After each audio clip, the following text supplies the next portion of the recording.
Hello, welcome to Atheist Torah Study. My name is Emma. I am the host. Atheist Torah Study is my informal exploration of the Torah from the perspective of an atheist Jew, which is me, atheist Jew. So this week is the 14th Parsha of the Torah. It's Parsha Va'eira. It is Exodus chapter 6, and it'll be Exodus chapter 6 through chapter 9. This is really great Parsha because we get into all of here's where like we start having all the good atheist stuff, like, the kinds of things that atheists are like, oh, this is bullshit and that's bullshit. And it's like, this is kind of where there's a lot of it, and it's really fun to get into it. I mean, I'm not going to call it bullshit because it's actually really interesting and it has a lot of symbolism, and it's actually really really interesting to me personally. But I am an atheist, and so I am gonna have some fun with it too, because that you can't help it. You know, there's parts of the Torah that are like deeply um, philosophical. There's parts of the Torah that are very philosophical where you can really get into great questions, like the Torah portion last week with the God that is becoming, like I am the God who is becoming, is really interesting because you can really get into some really good philosophy about the nature of quantum space time. Here, you can get into it here too. We'll definitely get into it. Do as best as I can. But before I do, I wanted to share something really exciting I found this week online. It's a book that I just discovered called An Atheist Reads the Torah. And it's by Alan Perlman. And it is described as a secular humanist perspective on the first 5 books of Moses. So that's pretty exciting. And I didn't know anybody had. I thought I was kind of not unique. Obviously, there's lots of atheist Jews and just atheists generally, but I didn't know anybody had written anything, and it turns out somebody had, and so that's awesome. I'm looking forward to reading it. I didn't find much when I did a Google search online for like atheist Torah study or atheist Torah commentary. I would love to see more. I mean, I think it's really interesting, but I didn't really find much. But I did find that, and so I bought it. And it was really cheap too. It was like $7. Anyways, so here goes. Okay, we're going to go right into the Torah reading. Chapter 6 of Exodus, verse 2. God rebuked Moses by saying to him, I am God. I appeared to Abraham, Isaac, and Jacob only as El Shaddai. I was not manifest to them by my name God.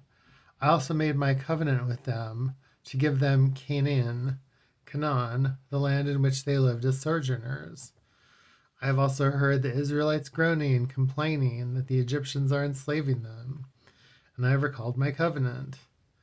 Therefore, convey to the Israelites, I am God. I will free you from the oppression of the Egyptians, rescue you from their servitude, redeem you with an outstretched arm and with great chastisements.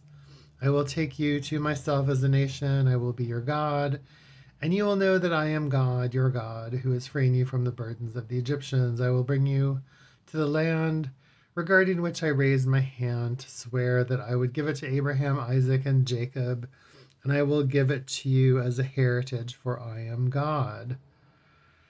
Moses relayed God's message to the Israelites, but they did not listen to Moses because of their anguish and spirit of harsh labor.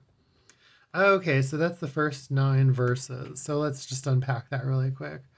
So, from an atheist perspective, I mean, the story, there isn't, it starts really complicated here right away. It just does. I mean, from an atheist perspective, it does right away. Like, so we're really far into the story. I mean, all the stuff that happened before, like the idea of like the setup for the story was really good. I mean, we had some really great narrative and We had some really good compositional elements for creating a nice myth. And now we're kind of like into the theology of Judaism, if there's if there's a good word for it. It's not really a theology, but the covenant. And that's a bad word too, though. These are all, I mean, from my perspective as an atheist, these are hard words to really unpack because they don't really make any sense. I mean, so this is where it's, I mean, you can't really help but get into the atheism really quick, so and the whole parsha is like this. I mean, it really is. It's so we'll just start with let's go down. I think the best way to do this is let's just go line by line and try to unpack it if we can from an atheist perspective. So God rebuked Moses by saying to him, I am God. So what does that mean? I mean, there isn't a God, there wasn't a Moses, so it's like nothing said to nothing, nothing, nothing. And then, but what's really happening here is that the story is trying to,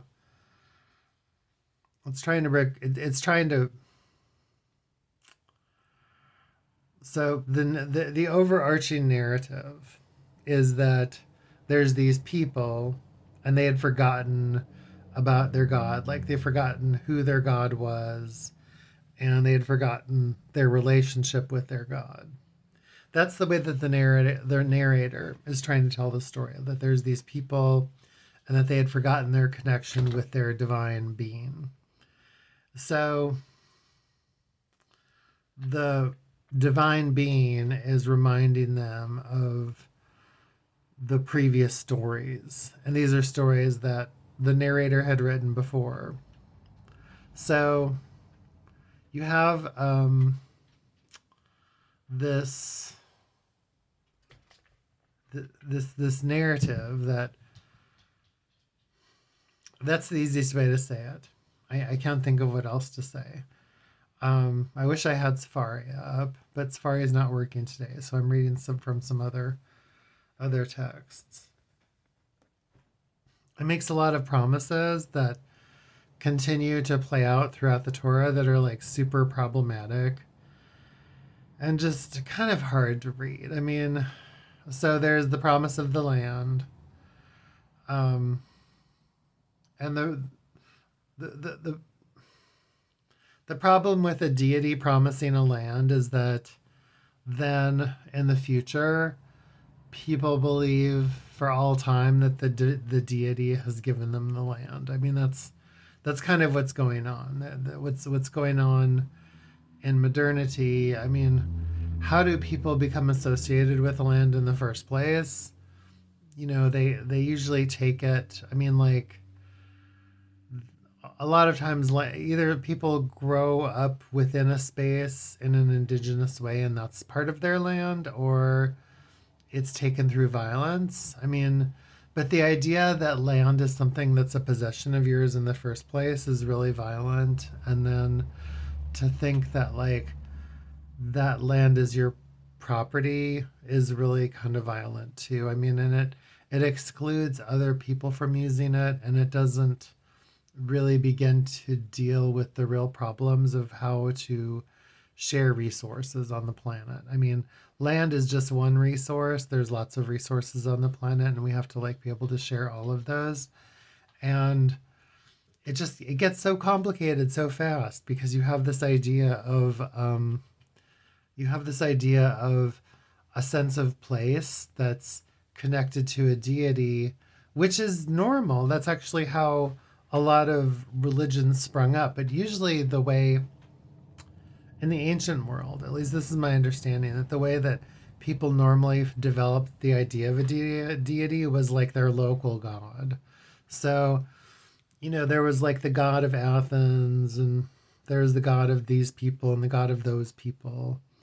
And part of what Judaism did that was, I don't think it was necessarily unique, although I don't know for sure, but part of what they did was they took the idea of the local deity, they unpacked the local deity from the place, and then the deity kind of moved around with the people. But they did more. I mean, they also imagined, though, I don't know that. I mean, I've heard a lot of claims from monotheists that, the some of the ideas about the divine in monotheism are very unique. But I don't really know if I actually believe that, because when I look at other religions and other religious traditions and how they imagine their divine beings, a lot of times their divine being was like the overarching divine being of everything. I mean, the divine being that created everything. And their divine being might have more human characteristics than this divine being, but it's just another divine being. And so one of the things that it really got me thinking about a lot this week was it really got me thinking about how do monotheistic traditions describe non-monotheistic traditions like pagan traditions, and how do they talk about things like pagan icons and pagan sacred places? Because I think that part of what those of us who were raised in the monotheistic traditions kind of understand is that we look at anything that's considered to be an embodiment of the divine as a fetish or as an idol.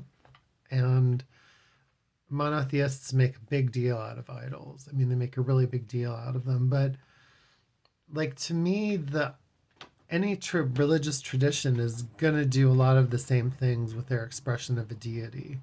I mean, in previous episodes, I've asked, like, is this expression of monotheism, is this expression of this God, this idea of a God, is it the same from one religion to the next, from one culture to the next? And this week, I'm going to say that there's also a way in which, like, almost any expression of an idea about a God is going to be culturally similar. So in previous weeks, I've tried to talk about how differences of ideas about a divine are somehow fundamentally different. But it's like, in another way, when you make up an imaginary creature to try to address some of your cultural anxieties, then that imaginary deity is always going to have some similarities.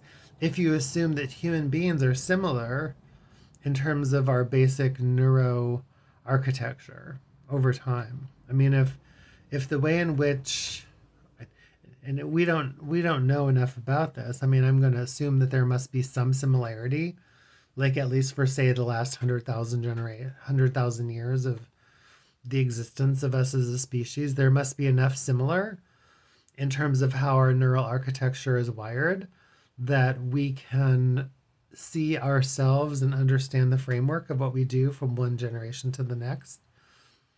I mean, since everything else in biology works the way that we understand it does, it shouldn't be different with our brains. I mean, there are some things about our brains that are really interesting that our brains can do that we didn't know that they could do, say, 10,000 years ago.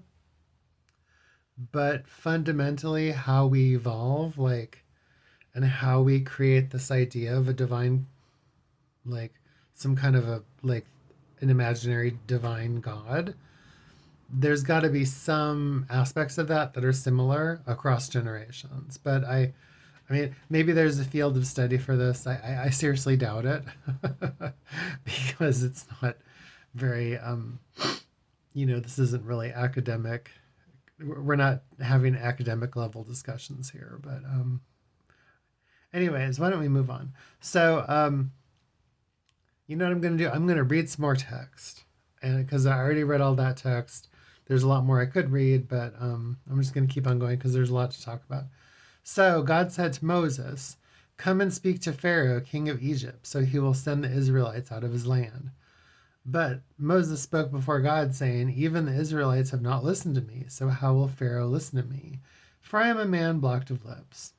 God spoke to Moses and Aaron. He commanded them, be his emissaries to the Israelites and to Pharaoh, king of Egypt, and take the Israelites out of Egypt.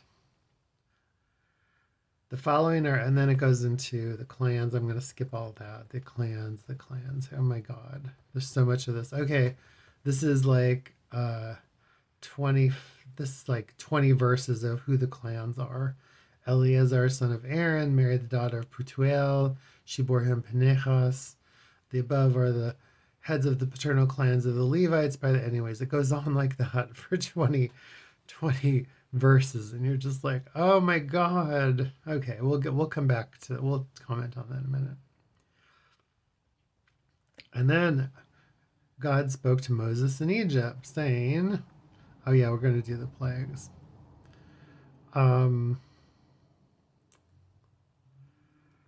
When God had spoken to Moses, saying, I am God, tell Pharaoh, king of Egypt, all that I am saying to you.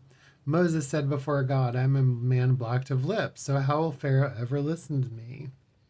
God replied to Moses, observe, I have made you master over Pharaoh. Your brother Aaron will be your spokesman. You must repeat before Pharaoh everything I command you. Your brother Aaron must repeat it to Pharaoh. Nonetheless, I will make Pharaoh insensitive, thereby increase my signs and marvels in Egypt. Pharaoh will not listen to you. I will lay my hand upon Egypt to strike it and bring forth my hosts, the people, the Israelites from Egypt, bringing in great chastisements. The Egyptians will recognize that I am God when I raise my hand over Egypt and bring out the Israelites from their midst. Moses and Aaron did exactly as God instructed them. Moses was 80 years old and Aaron was 83 years old. Okay. So that's the most text I've ever gotten into in this study, but that's okay. We're gonna, and there's more too. I'm gonna do I think I'm gonna actually get through the whole parsha this week, which is the first for me. I'm gonna do kind of a cursory commentary, read some more of the parsha because we're already into that. That was the third Aliyah, so I think we're gonna go through the plagues because the plagues are good for atheist content too. But for just a minute, I want to summarize here and kind of unpack what I just read. So here you have the divine being, and the divine being is speaking to Moses and Aaron, and this is supposed to be an act of liberation. So in the story, there's two people who are the actors of liberation, the heroes. There's two people, and they're going to be the revolutionary leaders of the people. So as you can see, that there's all kinds of problems with this. I mean, the first problem is that we have to stop relying. I mean, this is more of my like a different perspective. We can't believe in leaders. I mean, leaders are never going to liberate us. You know, the only person who can liberate you is yourself. And if everyone in your community is working with a really good heart toward a good cause, maybe you can liberate yourself. I don't know. I mean, you kind of have to wonder, like, what do you want to liberate yourself from too? That's part of it. But here, I mean, there's obviously something really terrible going on here. And that's the part that's really valid, even like from the perspective of an atheist and from the perspective of a theist and from any angle you try to look at it. There's a part here that is fundamentally moral and that's really interesting. And it's the overarching narrative of the story, but it's so complicated. I mean, as we can see from the start of the Parsha, how incredibly complicated it is. And just what an enormous problem it is, what a burden it is to lay religion over people's desire for freedom. I mean, the desire to be free of oppression, the desire to have rights, the desire to have some kind of equity, some kind of fairness in the world, to have an expectation that your day-to-day life is going to be somewhat normal, that you're going to be adequately housed, that you're going to have some kind of relative safety, that you're going to be able to raise your children safely, that you can pass on the experiences of your lifetime to the next generation and from one generation to the next is simply a normal, this is how life is when life is good and when things are fair. And we should want that and expect that for everybody on earth. I mean, and that doesn't have anything to do with religion. Oh, there's my alarm. Sorry, just a minute. Hi, I'm back. So, that doesn't really have anything to do with religion. It's simply what human nature is like. I mean, human beings want to be free and they want to be in a safe environment. And so going all the way, let's go all the way back to the beginning and kind of work our way through. We really are going to get through the whole Parsha today, but let's go back to the beginning and look at that for just a minute from that context. So there's these people who are slaves and they want freedom. But in order for them to have their freedom, they're being told right away that they have to remember a God that they don't even know. So they're already being indoctrinated. And the idea is that if they'll simply trade one kind of slavery for another kind of slavery, so they're going to let go of the slavery that they have to, I mean, first of all, they're not slaves by their own choice. So it's not like they've somehow merited this condition. I mean, the reason that they're slaves is because slavery was widely practiced throughout the ancient world, although it wasn't a major part of the ancient world. I actually did a little bit of research on this during my Torah study last session, when I did some research on slavery in the ancient world because I was really curious about it, since slavery has so much to do with this parsha. And it turns out that slavery was, I mean, it varies a lot. You know, there's some civilizations that had a really high rate of slavery. Apparently the Spartans, in proportion to their relative population. So you have to look at slavery in the context of the population itself to really understand this. But within the context of the population itself, slavery generally constituted about 10 to 15% of the general population, at the maximum of most like civilizations in the Levant. I mean, the countries, the civilizations that had the highest rate of slavery were the Romans, the Spartans. I can't remember that. Those were the two that really stood out. And I think that in Rome, I mean, in the, oh yeah, no, in the Roman Empire, depending on where the Romans were occupying, had rates of slavery in relationship to the general population of as high as 30 to 40%, but that was only in very specific spaces. In general, slavery was about 10 to 15% of the overall general population. So slavery definitely existed. And, you know, it had different kinds of expressions, but it wasn't like in this story, everybody's a slave. You know, like all the Jews are slaves and the Egyptians are free. It doesn't say how many Egyptians there are, but I guess there's enough Egyptians to keep all the Jews as slaves. So in reality, I don't know, there's no way of unpacking this and understanding what the reality is. I mean, everything here is really kind of a narrative device. And so, you know, getting back to earlier commentaries too, I mean, part of what this is about is this is supposed to be a story about your own internal experience. So, like, within your mind, you're supposed to think that, like, the part of you that is a slave to something, the part of you that is being controlled by something, needs to liberate itself. And so, in order to liberate itself, it has to attach to another part of yourself that's like your liberator. And so the liberator might be like one of the characters in the story might be your liberator. So your liberator might be Moses, your liberator might be Aaron, your liberator might be the divine, whatever it is. Like in some ways, this is supposed to be an internal journey. So, I mean, as an atheist too, again, I can totally get that. I mean, that totally makes sense. I mean, we all know people who have suffered from addiction. We understand what it's like to have a change of heart, you know? I mean, you might look at the world one way and you might have a lot of judgment about other people or judgment about what something's doing. You might make choices in your life that, um, have really serious consequences for other people and for yourself. And those choices that you make, you may at some point realize that that's not really you, and you may need to change. And maybe this is a way of understanding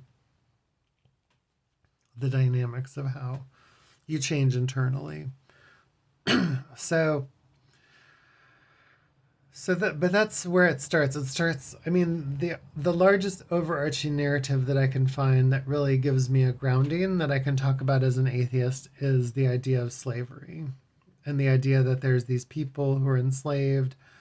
But the problem is that from the beginning of the Parsha, what it's telling these people is that if they're going to give up their slavery, they're going to have to replace it with another kind of slavery. They're going to have to have this attachment to this God that they didn't even know existed from hundreds of years ago because of some agreement that this God made with a couple of guys. And so right away there's patriarchs and there's things from a long time ago that you didn't agree to, and yet you're supposed to agree to it in order to be liberated as a person. And that's hugely problematic. I mean, in addition to the fact that none of this has any reality whatsoever, any kind of grounding in actual real truth. This is, I mean, just metaphorically, it's a problem. It's a huge problem. So, but let's go with it. Let's just go with the story as a myth. And let's talk about the story too. So here's the deity. The deity has rebuked Moses, and then the deity says what their name is. So part of what's happening here is there was an old name for the deity, and that's what the people used to call the deity, and now that there's going to be a new name. The old name was El Shaddai, and now there's this new name, the Yud Hey Vav Hey, that as Jews we don't even really say it. Jews don't really say the name. Other people do, but so there's this new name, and so that's really clear that it's this is what religion. So this is kind of what religion does to move with the times, and so in a way you have it really interesting here. You have an architectural record within the text. You have a narrative archaeology. That's not really a thing, but I just made it up. But you have narrative archaeology going on here, and it's actually telling you right here exactly how religion changes in order to keep up with the times. They're used to, here was the old God, and this is what the old God used to be, and here's the new God. And this is the new God that you're going to belong to now. So, my question is, okay, so the author of this is all so meta. So the author of this is saying that here's the old God, and now here's the new God, and this is the same God. So who's the God now? I mean, this was written at least 2,300, 2,400 years ago. And so how has the God changed since then? I mean, we can wildly track where monotheism went, because monotheism went all over the place. It went from this monotheism to, then there was more monotheisms, and then there was it went from one monotheism to three monotheisms, and then to all these splinter monotheisms, and all the different monotheisms changed. So you have I don't know how many versions of monotheism you have now around the world, but and each one of them went through this kind of change. They went through this local change where it's there was the old God, and here's how they did it, and then there's some kind of period of transition, and then here's the new God. I mean, this isn't actually how it happens. I think that what's happening here is that the author is actually trying to explain how Canaanites could become monotheists, how they could move from worshiping Baal to worshiping El Shaddai to worshiping Yud-He Vav-He, this new God. And what does the new God mean? So I think that's kind of what's going on here. Um, there's a lot more to unpack here, but I'm going to do something a little bit different here. I'm going to go all the way through the text. So we're going to go to the fourth Aliyah, which is chapter 7, verse 8, because we get into the plagues. And of course, the plagues are things that you can talk a lot about from an atheist perspective.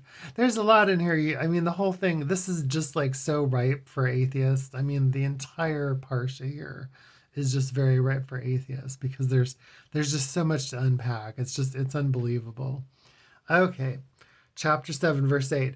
God says to Moses, when Pharaoh speaks to you, say, produce a marvel for yourselves. You must say to Aaron, take a staff and throw it down in front of Pharaoh. It will become a snake. So Moses and Aaron went to dare Pharaoh and did exactly as God commanded.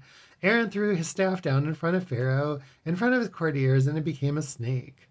Pharaoh summoned his wise men and magicians and necromancers, and they all did likewise through their incantations. Each of them threw down his staff, and the staff turned into a snake, but Aaron's snake swallowed up their snakes.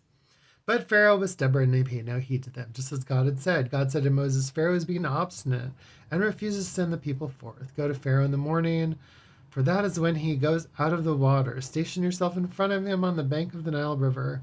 Take in your hand Aaron's staff, which turned into a serpent. You must say to him, God of the Hebrews, has sent me to you to say, send forth my people, so that they may serve me in the wilderness.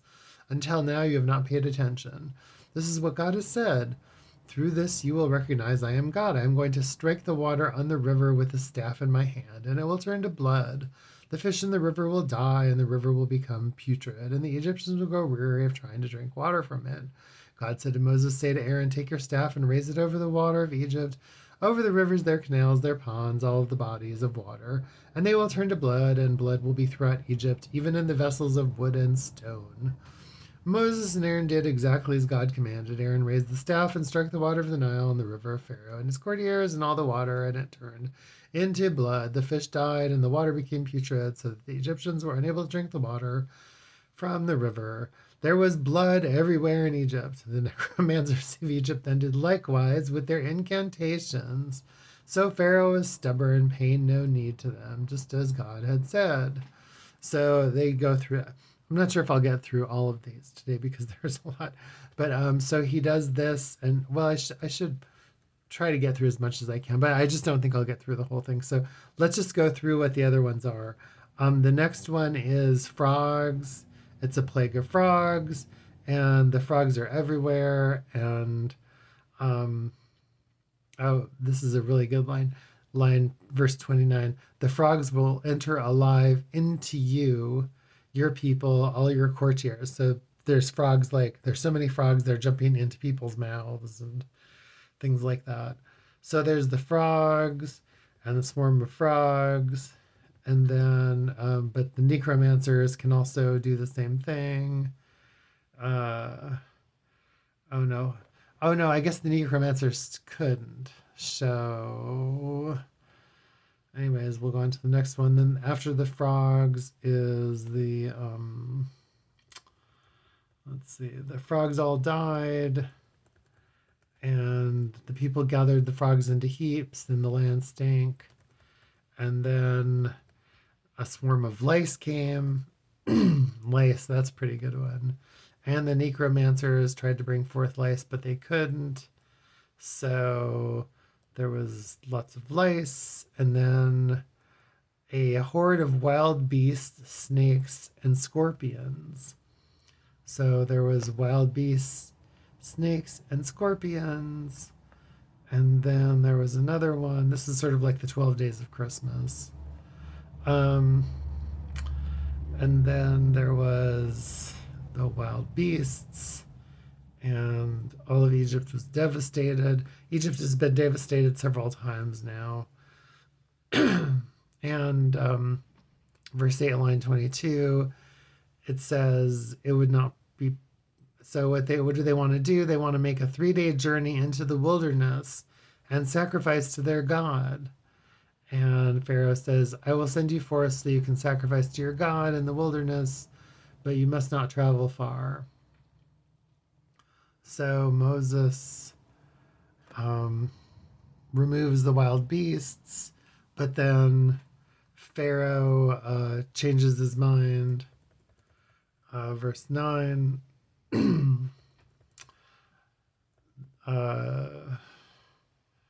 The hand of God will be directed against your livestock, and so all the livestock will die, and all the livestock dies, and still Pharaoh won't give in. So then the next plague, gosh, I don't even remember all these plagues. Chapter 9, verse 8, God said to Moses, take for yourselves 2 handfuls of soot from a kiln. Then let Moses throw all 4 handfuls at once heavenward before Pharaoh. It will miraculously spread and become dust all over Egypt. It will cause inflammation, erupting into blisters on people and on animals. So they took the soot of the kiln, threw it up in the air, and it caused inflammations and blisters. And that was another plague. The plague, I guess that was the plague of boils. I guess that's what that was. So we have 6 plagues so far. So that's a medical plague. And then, we actually made it all the way to the very end here. The very last one is rain and hail. So, yeah, the next one is rain and hail. Chapter 9, verse 18. At this time tomorrow, I'll rain down a very heavy hail. Never before in Egypt, from the day it was founded until now, has there ever been anything like it. And those among Pharaoh's courtiers who feared the word of God made their slaves and livestock flee to take cover indoors. And those who did not heed the word of God left their slaves and livestock in the field. And the hail was very heavy, with lightning flashing such as never occurred. And the hail struck down whatever was outdoors, man or beast. The hail struck down all the vegetation. And the only place where nobody was hurt was in Goshen, where the Israelites lived. So the last verses of the Parsha are, the wheat was not crushed in Goshen. Moses left Pharaoh's presence and went out of the city and spread his hands out to God in prayer. The thunder and hail ceased. The rain stopped pouring on the ground. When Pharaoh saw that the rain and hail and thunder had ceased, he continued to sin. His courtiers remained obstinate. Pharaoh remained stubborn and did not send forth the Israelites, just as God had said through Moses. So, okay, so that's like a fairy tale. It's like it's a fairy tale. I mean, it's so the whole thing is just so ridiculous that it's just, the whole thing is a fairy tale, and it's just so over the top that it's just hard to know where to step into this. I mean, and take any of this. It's hard to know like where to really unpack this story. I mean, we have these spaces that I guess are symbolic. I mean, as an atheist, I'm not sure where to begin to unpack this part of the text, because it's just so, it's not very easy to really say anything very rational about it, but we'll try. Okay, so there's a repetition of pattern here. The pattern is that there's an authority figure, and I mean, in a way, this narrative, this overarching narrative about the liberation of the people, it's been narrowed down to like just 3 or 4 characters, really just 3 characters. I mean, there's only really 3 characters in the story. There's Moses, there's Aaron, and there's Pharaoh. And really, Aaron doesn't really do anything, so he doesn't really count. I mean, really, there's just Moses and Pharaoh. Like, those are the 2 main characters in the story. Oh, and then there's God, too. Right, I forgot about God. So really, there's 3 characters in the story. So maybe part of what's going on here, this is just me doing like off the top of my head thinking.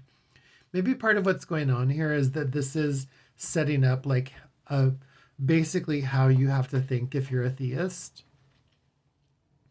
And so like throughout the text is the God. The God is there the whole time. And I think that what you're supposed to do in the text is you're supposed to obviously you're not supposed to sympathize with Pharaoh. You're supposed to sympathize with Moses.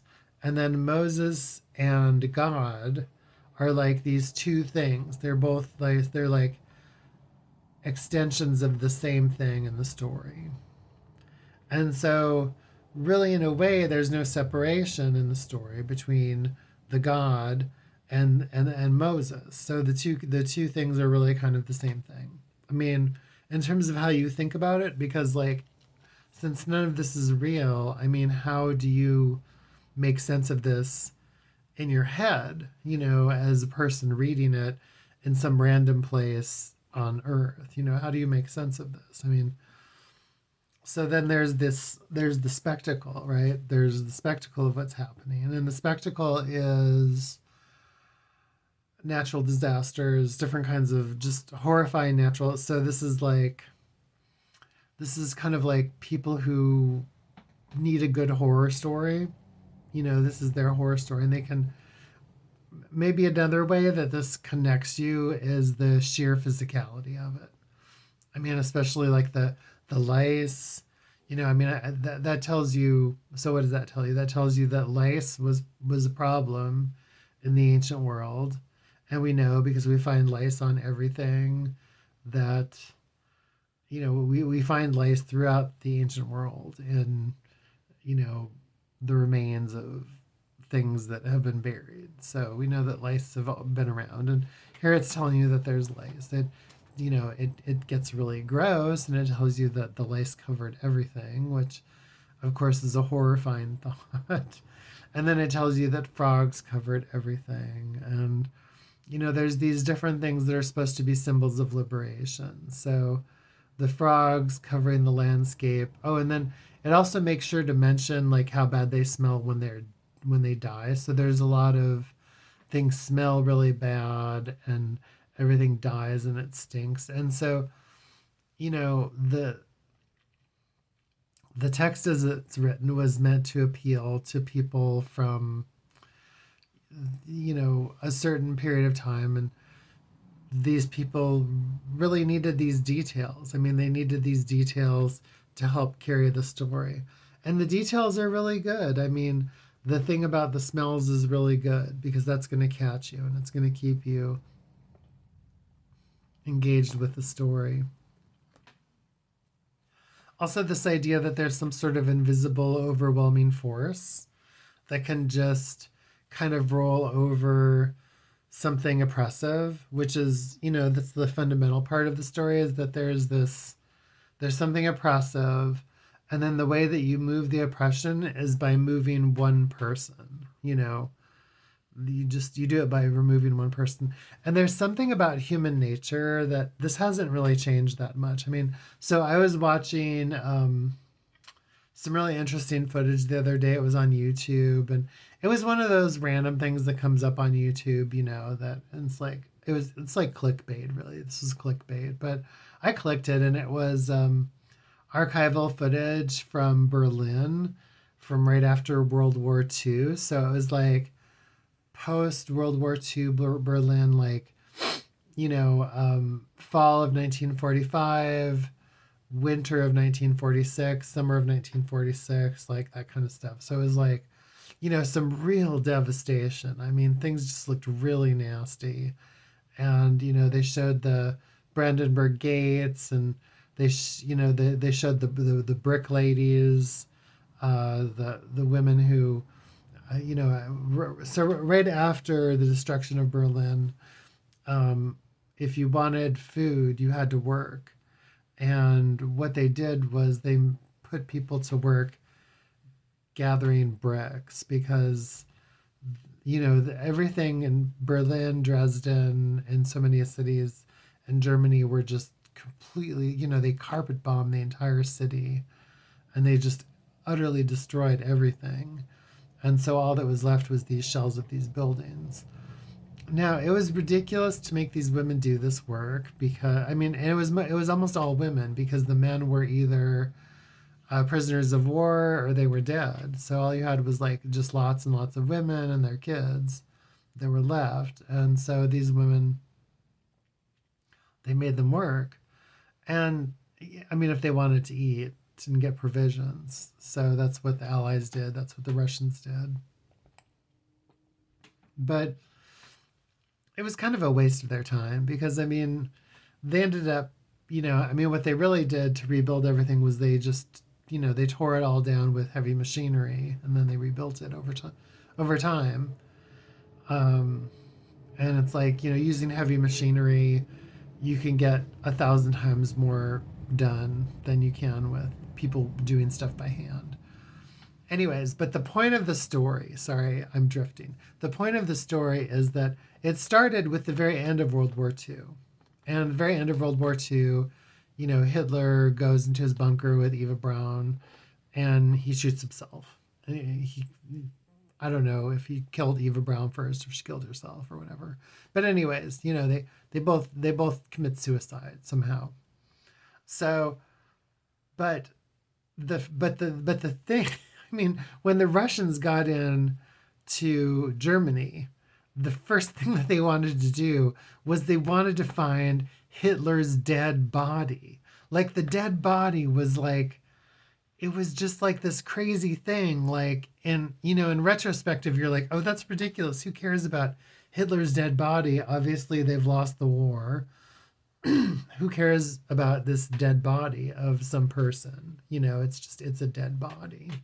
But there's this obsession with the body. And it's like, here you have the same thing. You have this idea in this story that these two bodies are somehow emblematic. They're an embodiment of something, like without the existence of that body, somehow the whole thing doesn't make any sense, which is utterly ridiculous. And it's just so frustrating.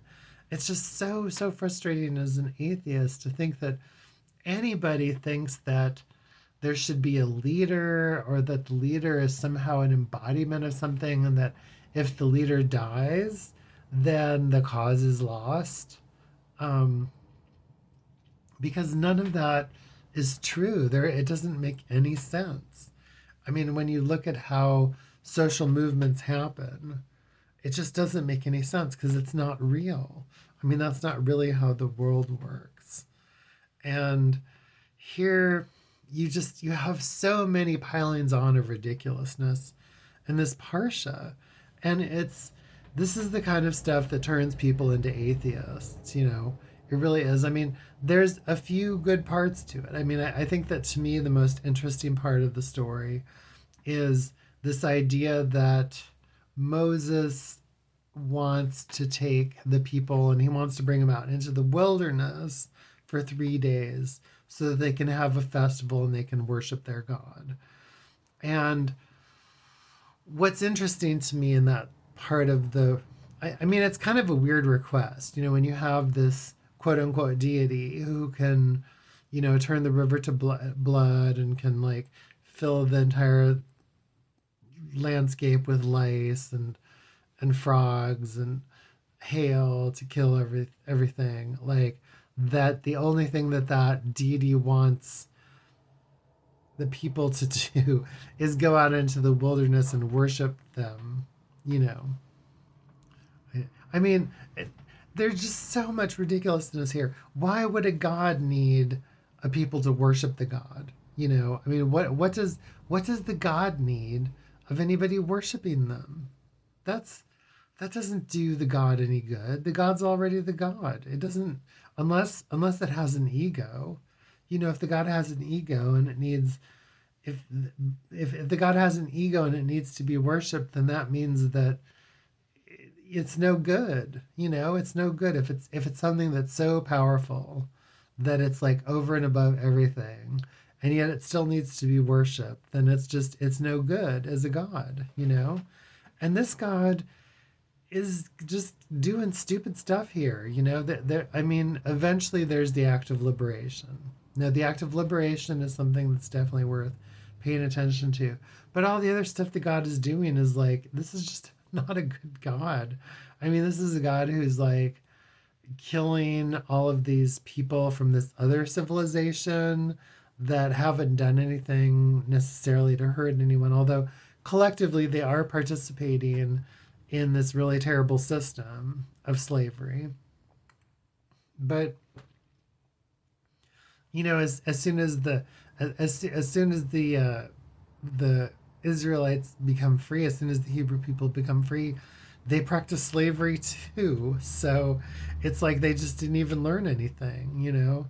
I mean, later on in the Torah, there's just all this stuff about what do you do with your slaves. So, and that's because they're, the reality, like I was saying earlier, I'm glad I did some research on that. I mean, the reality is that in most of the ancient world, slavery constituted anywhere between 1 to 2% to 10 to 15% of the total civilization. It's really interesting because the actual highest rate of slavery that I found in my scanning of, like, say the last 20 or 30 centuries of slavery was actually just like within the recent modern era, and it was in Haiti.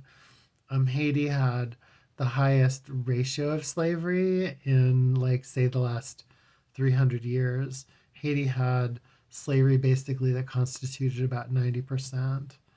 So and of course, Haiti had an amazing revolutionary movement that happened because of the widespread slavery that existed in Haiti, and the Caribbean as a whole just had really brutally high rates of slavery. Um, so that's actually the worst. Some of the worst slavery that existed in the world existed in modern times.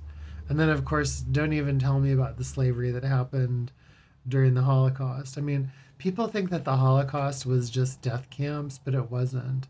I mean, the Holocaust was slavery. Everybody who was captured by all the Jews that were captured by Germany. I mean, they call it work, but it wasn't work. It was slavery. These people were enslaved, and then they were murdered. So it's like, I mean, the worst slavery that's ever existed has been in modern times. And it's like, I mean, I guess these narratives do repeat themselves over and over again, though, because, the Holocaust and the absolute brutality of the Holocaust had to be, I mean, it had to be overcome through some kind of overwhelming force. And the only way that that overwhelming force could happen was through a government and through the decisions of leaders in those governments to take action. But it shouldn't be that way. I mean, part of what this is kind of a message about just what I'm getting meta narrative again. This is really good. So part of what's happening here in the story is setting up this meta narrative, and it's saying, look, when you put all your beans in, like, this one and this one, it's going to lead to just total destruction and chaos for everything involved. And I mean, when you look at how we've structured our governments today, it's the same thing. I mean, when you have world leaders who decide to, go off on their own, go rogue and do crazy things like Hitler did, then you end up with this mass insanity and mass murder and just total devastation. And then you have to have somebody else, which usually involves creating a leader who goes and tries to respond to that. And then they create madness and mayhem and destruction, and they, like, shape everything as well. And it's, this is why Bob Dylan said, don't follow leaders, watch your parking meters. I mean, that's a great line. That's one of my favorite lines from, I can't remember what song that was. Look out, kids, she did it again. Down a manhole. Anyways, I can't remember the song, but, don't follow leaders, watch your parking meters. That's a great line. And I think that really applies to this. Like, you know, probably like the Egyptians shouldn't have been following Pharaoh, and the Hebrew people shouldn't follow Moses. You know, like to me, that's the big takeaway from the story because, I mean, Moses is going to lead the people a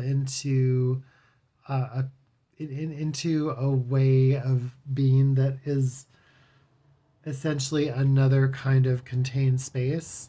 It's a contained space where these people are now locked into this framework in which they are in direct relationship to their monotheistic God.